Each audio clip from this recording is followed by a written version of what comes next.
Mr. R. Gopalakrishnan, CEO of the Mindworks, corporate advisor, and a distinguished author. Mr. Gopalakrishnan has attended the Advanced Management Program at Harvard Business School, a professional manager since the late 60s. He has served in several reputed positions, such as the chairman of Unilever Arabia, MD of Group Lipton India, and as the executive director of Tata Sons and several Tata companies.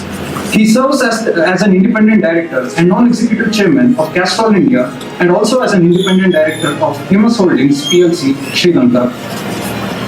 He also mentors startups and has authored several best-selling books such as The Case of the Bonsai Manager, Lessons from Nature on Growing, and When the Penny Drops, Learning What's Not Taught. It is an honor to host you today, sir. And without any further delay, I would like to request our esteemed guest to kindly address the gallery.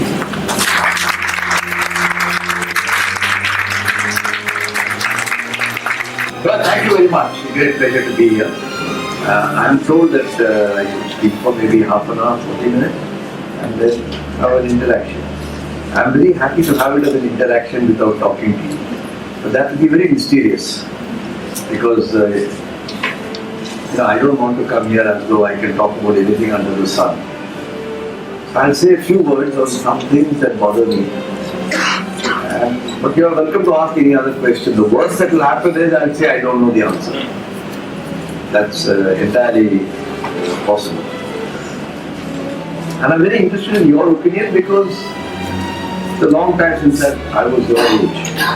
And the way I'm thinking maybe is open to an alternate point of view.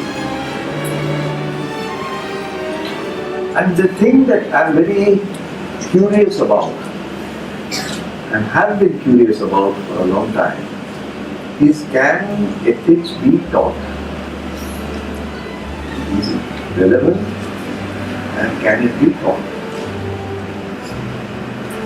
You can argue, as you can imagine, many ways that it all happens in the family, the mother, the father, you go back. How is it taught? And I want to narrate 3 or 4 little instances from my own career, not from my family. I want to say that it can be institutional. That's the point I'm trying to make. Family and all, yes, it does matter, but there's no point my telling you how your parents should have raised you. That's a bit of a pointless exercise. So when I finished my studies here in computer, in those days studying computers was considered to be a mysterious subject. And then I joined my company, Unilever, and they said before you write computer code and do all that stuff, you have to learn the danda of the business, the operations. So I was sent off to do some work as a salesman and supervisor. Of course, I hated it. I didn't like it. Somehow I thought I'll be in an air-conditioned room, pressing buttons and seeing discs and tapes operating. Anyway, it had to be done, so I did it. And I was assigned to work in Nashik with a salesman called R.S. Kelkar.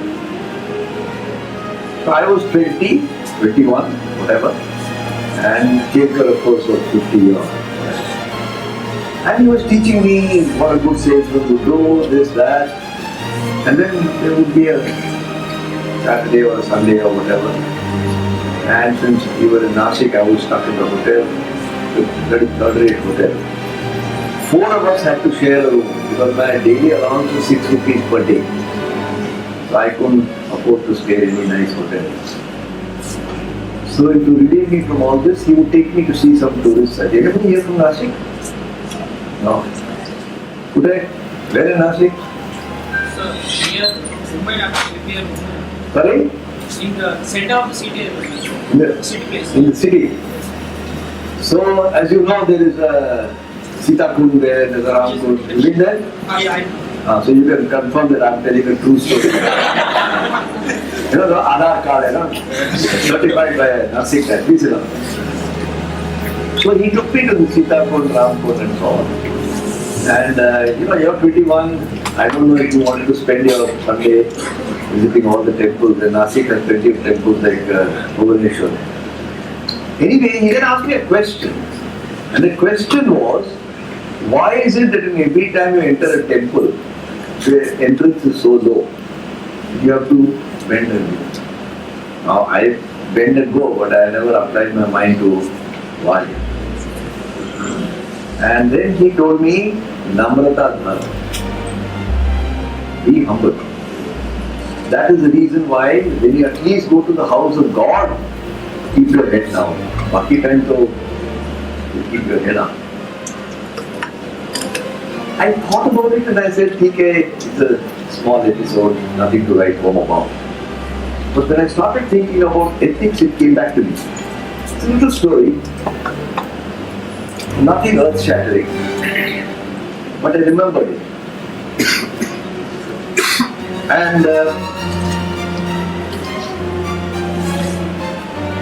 I then met the chairman of the Boardroom group. They are reasonably well known. And those of you who are from Madras, Tamil Nadu, anybody here? You heard of Boardroom group, huh? So this is also Aadhaar card stamp. Now Subbu is 80 and he's quite a seasoned wise guy. So he asked me a question which perhaps is known to some people. He said, why does a mother always carry the baby on the left shoulder and not the right shoulder? Now I have had 3 children and 5 grandchildren. But I wasn't observing. I was observing the child rather than on which shoulder the child is sitting. But then it turned out that it was right. Nobody carries the child here. You always carry the child here. You know why? You're still a child, I think. Yes. So then he told me that lots of studies have been done that the mother's heart is communicating with the child and is closer to the heart. My first reaction as a good IIT engineer was to Google and find out. And I said, hey, why does everything in the world have to be Googled? It's so simple to say, just accept it as it is. It's a nice little story. Don't sort of accept everything through Google. But when I reflect on these 2 little stories that I mentioned to you, a third question came to my mind. Throughout my 50 years of my working career, did more things get done by relationship or through knowledge? And I reflected on my own experiences. This is not a theoretical question or a trick question. So if I put on the x-axis relationships, you people must be used to it when everything has to become a 2 by 2 matrix, right? If I put relationship on the x-axis, I put low and high.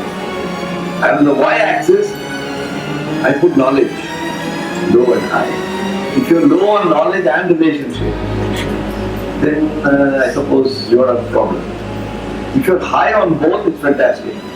But most of us are not in these 2. We're somewhere in between. Do you think more relationship and less knowledge works better? Or more knowledge and less relationship works better? Less knowledge and? But what do they teach you in VT now? More and more knowledge. They pump your brain with knowledge. And I'm not saying they're doing the wrong thing. I'm just pointing out to you some reality. Because they're not terribly sure how to teach relationship, barring one HR course with somebody who's not. I reflected on these stories and I said that's been my experience. And the Punjabis have an expression called hole hole pyar na, which for those who don't speak Punjabi means ahista ahista pyar ke saath.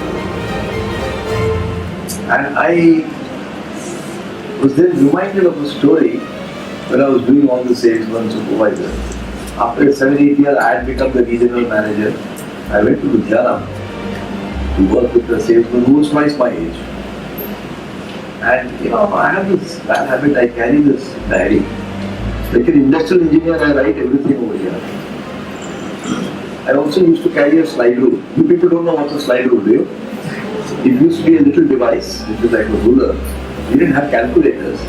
And you could slide it and work out ratios and square roots and so on. Why I carried it to sell dalda, I don't know. There's a mental aberration we all go through. So when I used to go to the field, I used to say, Acha, you sold 1,556, last year you sold 1,442. Bro, 11% more. He correct to see? One number कैसे पता है? And he would take out and divide and multiply to find out. He said, yes, you're right, 11% है. 11% तो पता कैसे लगा तुमको? So I used to do all this. And I went to the market with Sue, who was twice my age, with all this stuff in my pocket. And at lunchtime, Surji asked me, Surji, आप मेरे अफसर हैं, आपको कुछ कहना है तो कहो. So I said, Surji, I have found your allocation of time. That you are spending 28% of the time in greetings, 7% of the time in product presentation, 3% of the time in product delivery. ऐसा करके कुछ हिसाब बताया उसको. इधर तो करना की है. I said, don't spend all your time greeting them. Because you're really a salesman, you're supposed to sell. He said, एक काम करो जी, तुसी करके दिखाओ ना. I said, bloody hell. Imagine in Jalandhar, in Punjabi. Now this chap's 28% of the time would say, Lala ji ki haal chal hai, poti da ki haal hai. You have to start from there. How is your daughter-in-law? How is your mother-in-law? I didn't even know the guy is married. I go, how do you ask about mother-in-law? So my calls finish very fast in the afternoon. Because I say, Lala ji, namaskar, मेरा नाम ये है, मैं यहाँ से आया हूँ. ये हाँ बोलो, ये कितना पेटी लाइफ बॉय लिखना है, कितना डालडा लिखने का है. The conversation was over in about 2.5 minutes. And so I finished everything by 4 o'clock. Then he said, कैसा लगा? I said, ठीक नहीं लगा, but I don't know these guys. He said, जनाब, मेरी बात सुनो. जिंदगी में आगे बढ़ना है तो रिश्ता रखो. रिश्ता रखो, बाकी सब हो जाएगा. नंबर निकालना. देखो, आप मेरी बात सुन रहे हो, आपने मेहनत करके दिखाया मुझे, आप इस कंपनी में बहुत आगे बढ़ोगे, मेरा आशीर्वाद है. अगर आप नहीं करते ना और अपना रौब दिखाते तो मैं सोचता कि ये लड़का कहाँ से पहुंचेगा. अच्छा किया, अब बेफिक्र चलो, तुम चलो, मैं संभाल लेता. आप हालांकि मेरे बॉस हैं, but I will do it. While going back in that train in the night, I reflected on it. He was giving me a message again of humility. Because I was his boss, I could have said, and raised my voice. I didn't put all these stories together. There are other stories I will not go into all of them. And I said, what is it telling me? And it's telling me that much of what at my age I remember of my education, it's about slight emotional Bluetooth experiences. Not the formal experiences that were tied and wired. So what do I mean by a formal experience which is tied and wired? For an ET lab, I did lots of courses under Professor Balram Murthy. I went to the electronics communication lab and did, wired boards and so on and so forth. I even wrote a paper on how to build a 2-bit shift register. I don't remember any of that. Zero. My professors are all dead and gone. So, but even when they were alive, I used to tell Professor Sanya, बिल्कुल याद नहीं है. But what Professor Sanyal told me on a particular day, or Professor Rakshit told me on a particular day in the Netaji auditorium, I don't know.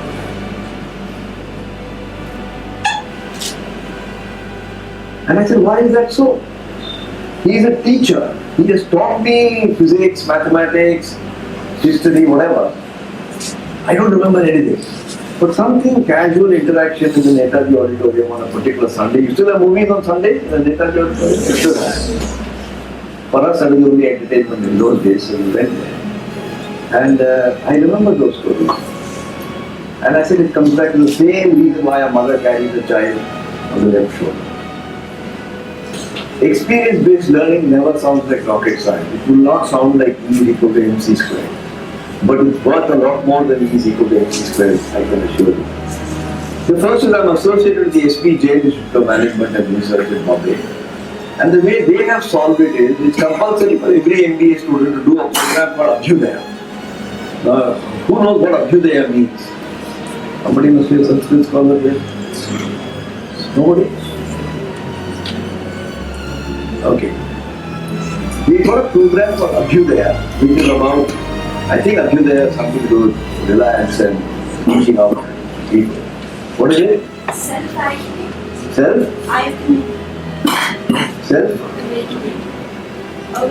Awakening. It is something in that zone. You awake your inner Kundalini or whatever you want to call it. So what they've been doing for the last 15, 20 years is all these kids come in for the MBA program, and no hostel is perfect in the world. And so you have a hostel where the food is like that, the rooms are like that, they're facing the wrong way, the toilet is like that. And then they tend to crib about it, right? They tend to crib about it, but they have to compulsorily do part of the MBA and Abhyudaya program, which means that throughout their period they have to counsel slum children. They don't call them slum children, they call them disadvantaged because slum sounds a bit pejorative. They call it sitaras. Sitara. You know this. Now can you not include a sitara in Hindi song? Since you know about it, you can be the person to do it. Now the young people hate it. Actually they don't like it. Who the hell wants to do this? I've come to study MBA, I'm waiting for the next investment banking job. But when I meet the alums, whom also I meet, when they are 35, they say, the best thing that ever happened to me is I went through that 15 years ago. Because I was cribbing about my room being this big. There I found 8 people in a room which is half that size. And they were happy. Madam Sushmita, where are you? Are you here? She is an expert on happiness, or at least she's teaching in the center of happiness. How could a slum child or a disadvantaged child be happy? 8 of them living in a 4 feet by 6 feet. And here are grown-up people with a little bit of money in their pockets. Much more privileged. Be unhappy where one person is taking a room of that size. When you go to see these slum children, you get insight into what kind of a life they have. And how lucky you are to be born where you're born. Because none of us has a control on that. You can't choose your parents. You can't choose where you were raised.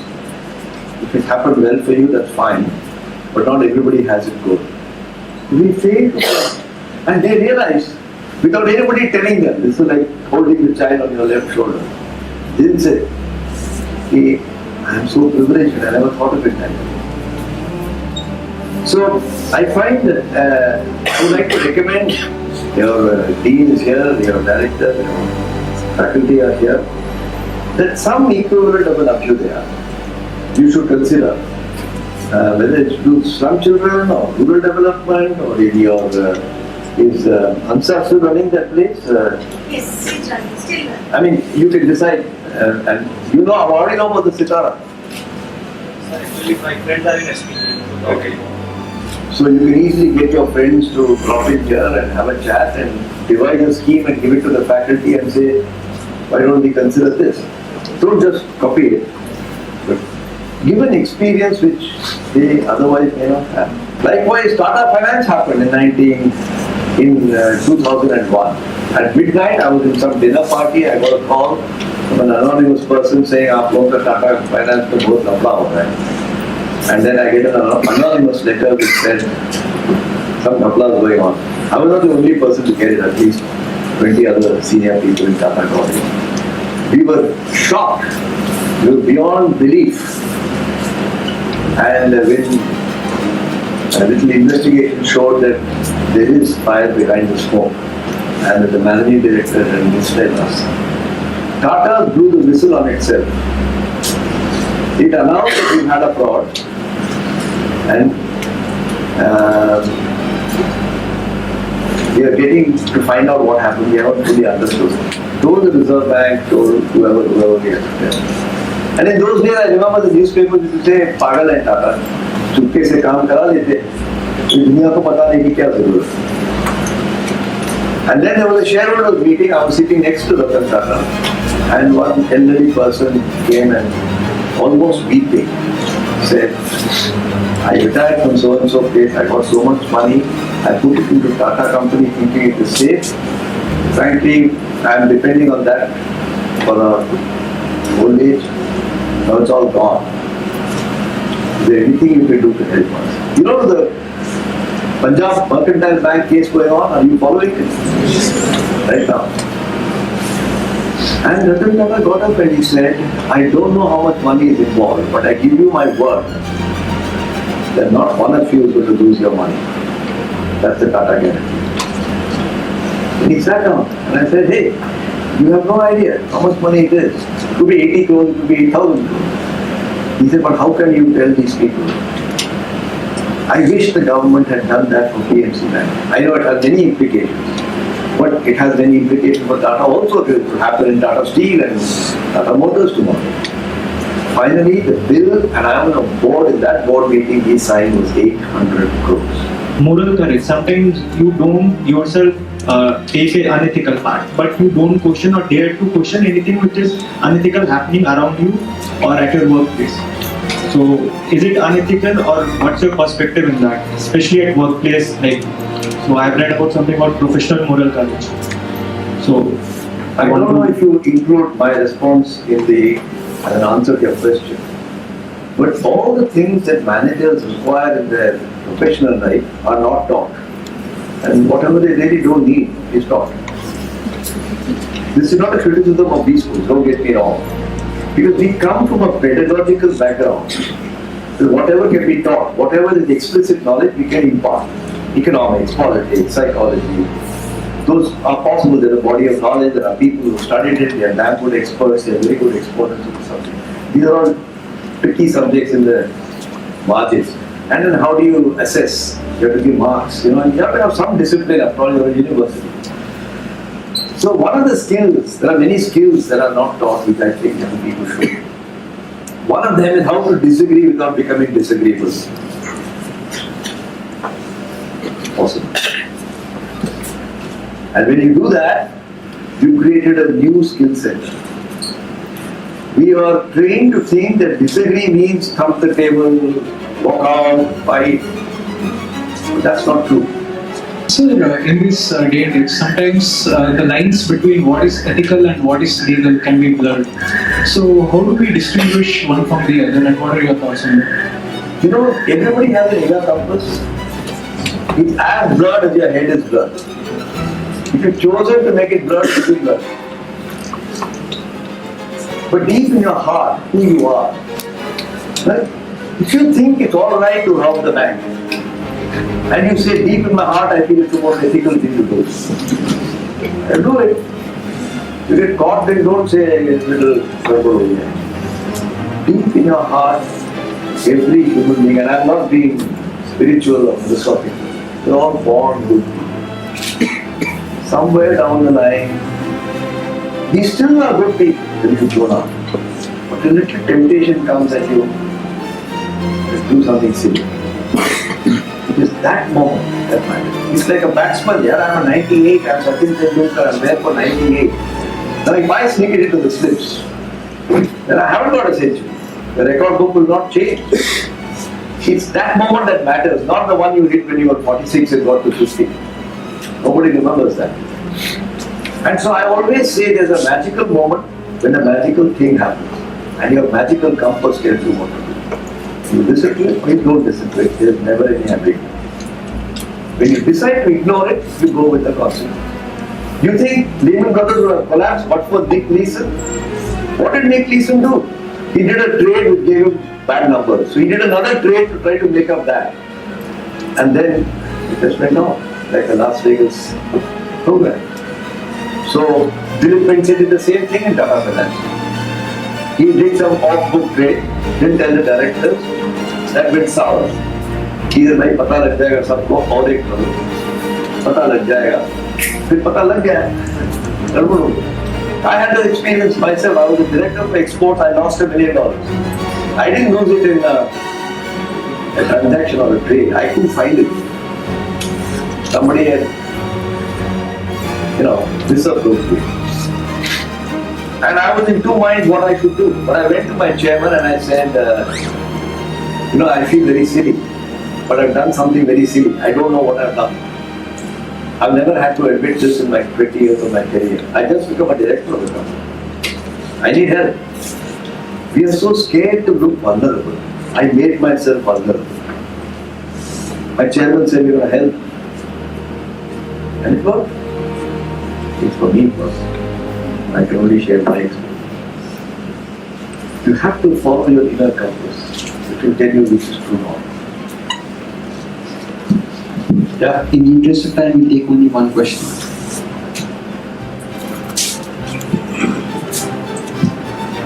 Good evening, sir. Sir, nowadays we see that everybody is in a rat race. So we just are competing with each other. That mental stress is increasing a lot. So my question is, what steps institute can take, or what role institutions can play to rectify this problem at its earlier stages?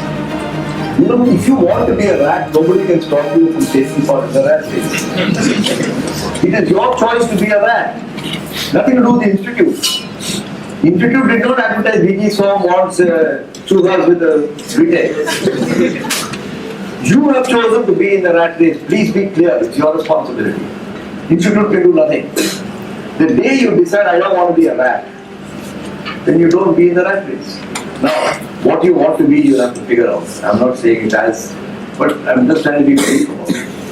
Every human being is making his own choice about what it is that he wants to do. Harsha Bhogle finished with IIM Ahmedabad. He wanted to be a merchant banker and have his 3-bedroom flat and pretty wife and nice car and all that usual stuff. But somewhere down the line, the guy says, I'm not enjoying this.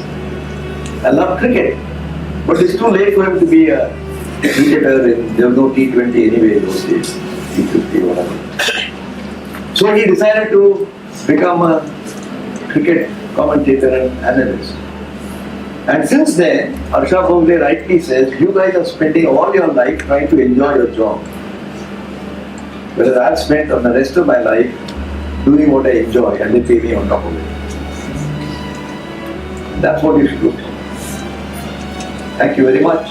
You've been very kind audience. I don't know if it's time that am I required to stop now or you look very serious. Are you engaged with me? Have you been given this chance that you bring this to a conclusion by 10 to 7?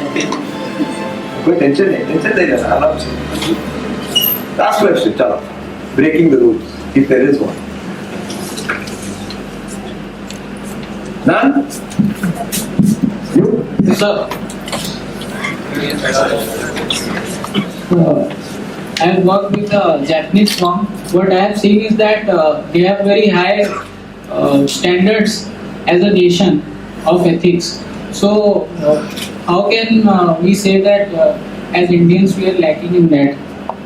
Means compared to Japanese have high standard of ethics. How can we say we are lacking in it? I didn't say that. Sir, that's my observation. I'm asking that why is there such a difference? First of all, whether Japanese have a high standard of ethics, I don't know whose opinion it is. You must ask that person to justify. The way they dealt with Korean women in the war, the way they dealt with Nanjing, I mean, it's highly arguable point. I don't want to run down, I'm not saying Japanese are bad people. But the lower they go down, the worse they do the stuff after that.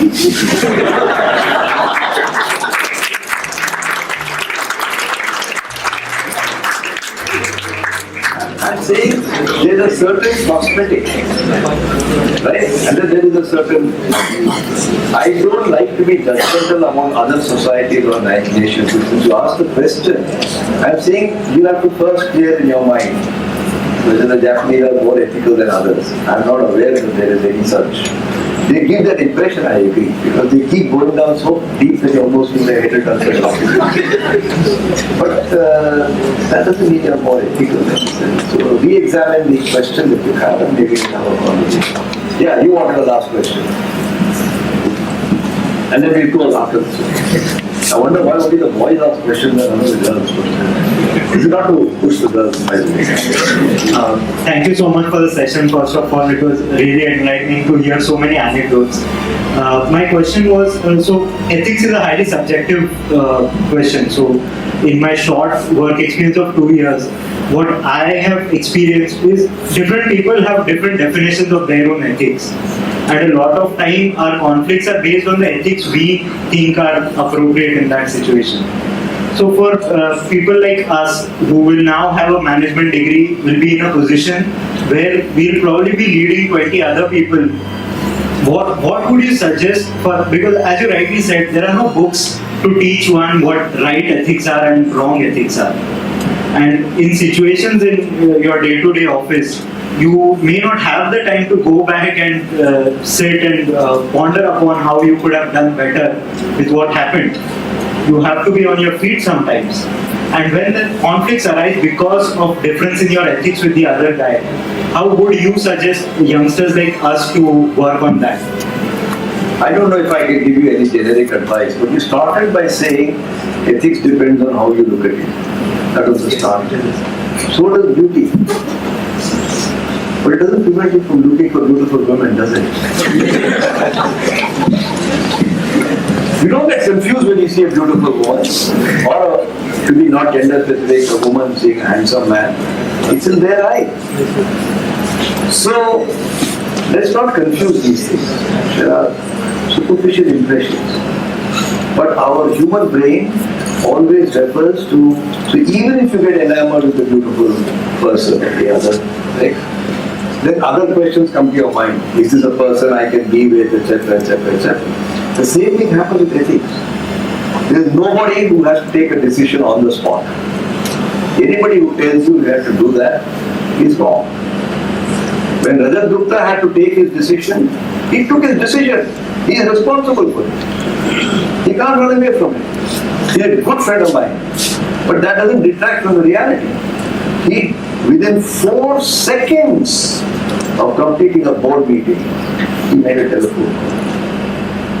And I have been on 30, for the last 30 years I have served on at least 25 boards. Each board must have met 5-6 times in a year. I have finished 150, 200. Never had the need to ring up somebody within 4 seconds. Unfortunately, he made a mistake. And yes, he has been punished for it. So he cannot blame somebody else for that. It's an ethical lapse. Look what happened to Thomas Middlehoff. Thomas Middlehoff was in Germany, the equivalent of Mukesh Ambani in India.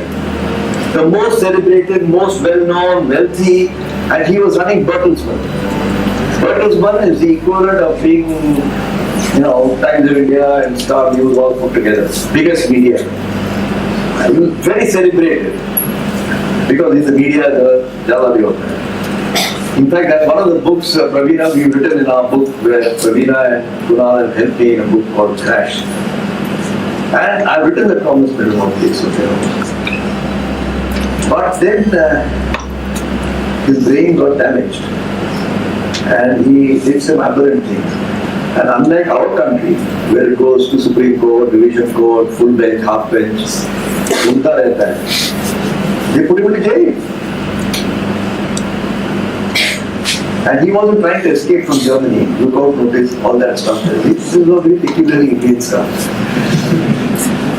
So I think I know there are many ways to look at things and so on.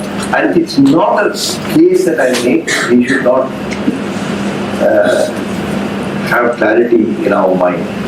I'm not denying that under certain circumstances some things can look ambiguous. But try to take a metaphor to clear your head. It is possible that you've seen 2 charming girls. Since you're a young man, I'm referring to girls. 2 charming girls, both of them look of your type. They may also be interested in you. But you have to make up your mind.